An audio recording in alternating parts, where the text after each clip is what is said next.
Salut à tous, on se retrouve pour la semaine de nos Français, comme tous les lundis, et cette semaine on a eu du très lourd, on regarde ça tout de suite.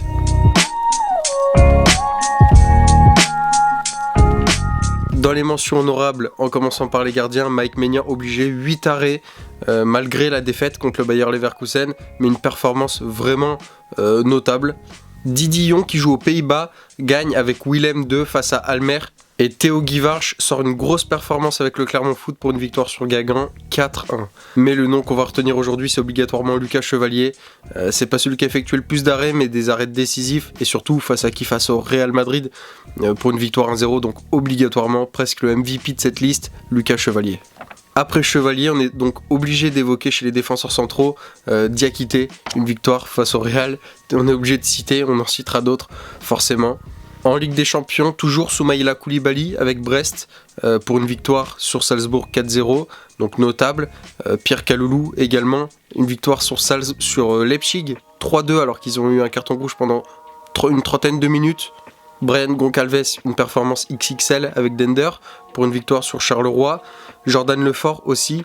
C'est le match nul obtenu contre Marseille 1-1 avec un carton rouge de chaque côté. C'est un des seuls Français de danger à ce moment-là sur l'11 de départ en tout cas. Donc on le note aussi. Adilson Malanda avec le Charlotte FC sur Montréal 2-0. Une grosse perf.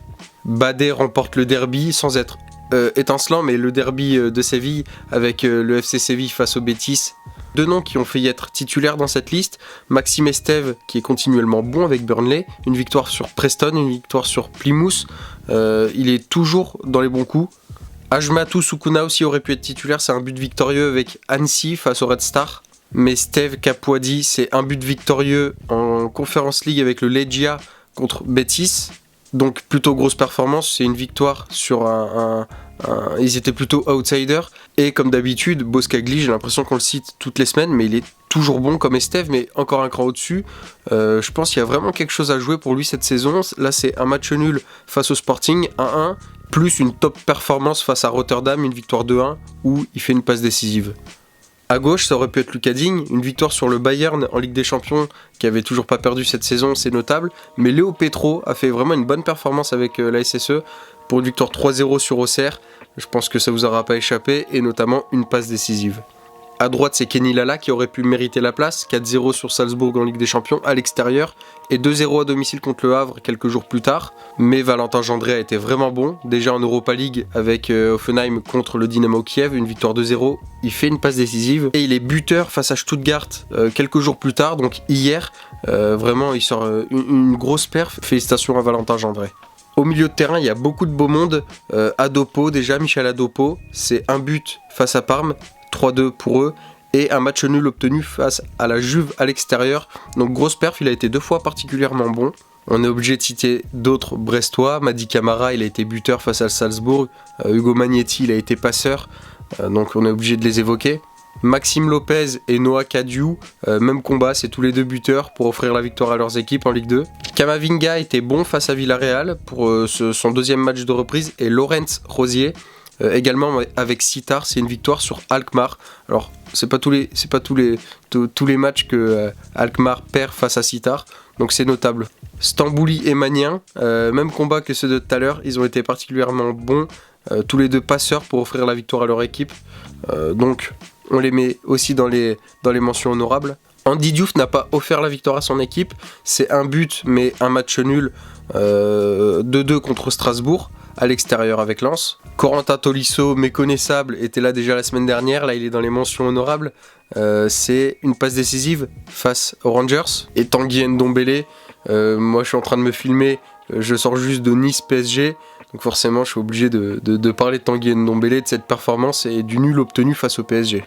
Mais les titulaires, on commence donc par Yacine Adli, qui n'en finit pas de s'améliorer, de performer. Là avec la FIO ça se passe plutôt bien, c'est déjà une victoire en Conference League où il est buteur, et ils viennent tout juste de taper le Milan à domicile 2-1 avec de nouveau un but. Donc Yacine Adli qui est en train de monter en puissance, on va surveiller ça de très près. Et obligé d'évoquer Boadi et de lui offrir une place de titulaire, parce que Boadi, c'est une victoire sur le Real Madrid le jour de ses 17 ans, et moi je me rappelle qu'à 17 ans, j'en étais pas à ce stade-là de ma carrière. Donc félicitations à Boadi, et là on va suivre pas ça de très près, mais on va passer ça au peigne fin carrément. Donc obligatoirement cette semaine, on revient dessus, je cite Rémi Cabella, forcément pour les numéros 10. Ludovic Blas avec un top but, ça n'aboutit pas sur une victoire. Au-delà de son top but, il y a eu de bonnes choses, mais c'est insuffisant pour être titulaire, en tout cas cette semaine. Chambost avec Columbus, c'est 3-2 en MLS, 2 passes décisives dans le même match, plutôt notable. Rutter se révèle, un but face à Tottenham, c'est une victoire 3-2.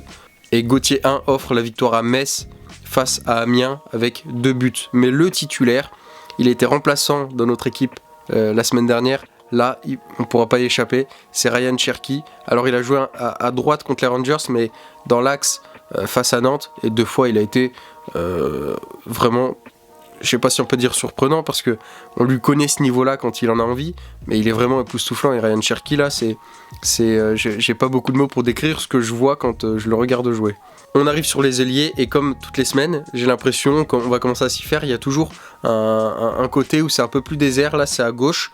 On va quand même trouver de quoi mettre, mais ça court pas les rues. En commençant par Alexis Claude Maurice qui est à Augsbourg. Je crois que j'étais même pas au courant. C'est en découvrant les résultats que je l'ai appris. Il a joué que 34 minutes, mais ça lui a permis d'offrir le but de la victoire face à Mönchengladbach. Alors, on est obligé d'en parler. L'Orienté s'éclate avec Sassuolo, une victoire 6-1 sur Cittadella. Alors sur 6 buts, je m'attendais à un peu plus de contribution de sa part quand j'ai vu le score, mais il y a 1 but. C'est déjà pas mal. Jean-Luc Dompé aurait pu être le titulaire avec Hambourg. C'est une victoire 3-0 à Düsseldorf qui était premier du classement. Donc giga perf, mais c'est Virgile Pinson qu'on va mettre titulaire. On va féliciter ce joueur de... Pas si jeune, non, au final il a 28 ans, mais c'est 1 but, 1 passe décisive en Conference League avec son club de Noah, club arménien. Et à droite, on va mettre Dina Ebimbe, qui est pas tout à fait un ailier des plus offensifs, mais qui a réalisé 2 top perfs cette semaine. Donc on le met un peu plus haut, mais on le met obligatoirement. Parce que Dina Ebimbe, c'est 1 but en Europa League face à Beşiktaş et 1 passe décisive qui permet à Omar Marmouche de marquer le but égalisateur face au Bayern 3-3. Donc Dina Ebimbe, c'est pareil, il commence à prendre de l'ampleur à Francfort et on va aussi guetter ça. En termes de mention honorable, on avait du JB Gassama en 2e division anglaise, en Championship, avec Sheffield Wednesday. Arnaud Nordin, 2 buts, le doublé avec le MHSC, mais c'est une défaite 4-2. Michael Olise, il y a 1 but et 1 passe décisive face à Francfort, mais ça suffira pas cette semaine pour être le nom mis en avant. Et Soriba Diaoun, qui sort un peu de nulle part, c'est parce que c'est un U19 du LOSC qui ont également battu le Real Madrid 2-1. Il a été buteur, donc on cite Diaoun. Alors on a beaucoup évoqué de joueurs de Bundesliga cette semaine, on va continuer parce que Hugo Ekitike c'est un but face au Grand Bayern, donc obligé d'en parler. Jacques Sioué avec Guingamp et Tierno Barry avec Villarreal, même combat, 1 but, 1 passe dans le même match. Ça a sa place dans les mentions honorables, ça. Alexandre Lacazette a 2 doigts d'être titulaire, il aurait mérité. C'est un doublé, il débloque le compteur enfin, un doublé en conférence, en Europa League face aux Rangers. Et puis quel but en plus de ça. Et Ludovic Ajorc, c'est 1 passe décisive à Salzbourg pour le succès 4-0.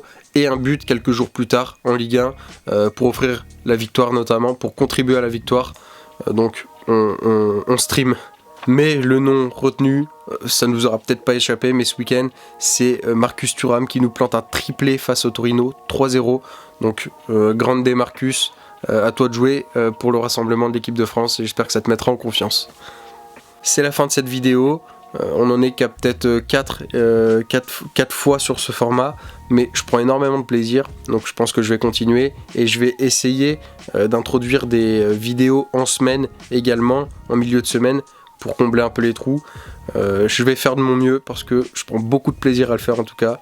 Donc je vous remercie de l'avoir regardé et je vous dis du coup au minima à lundi.